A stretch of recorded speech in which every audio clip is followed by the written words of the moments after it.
Փառաբանեցեք Տիրոջը, երանի այն մարդուն, որ վախենում է Տիրոջից,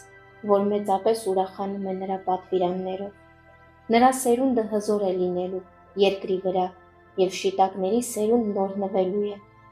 Առատություն ու հարստություն է լինելու նրա տան մեջ, ու նրա արդարությունը հավիտյան է մնալու։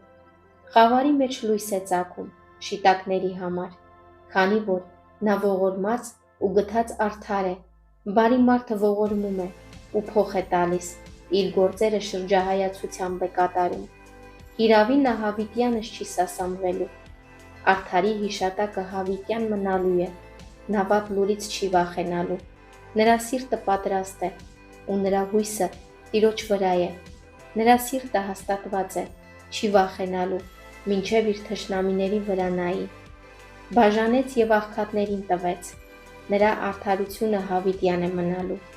նրա եղջյուրը պատվով է խոյանալու, մեղավորը տեսնելու է ու վշտանալու է, իր ատամներն է կրճտացնելու ու հալչելու է, մեղավորների ցանկությունը կորչելու է։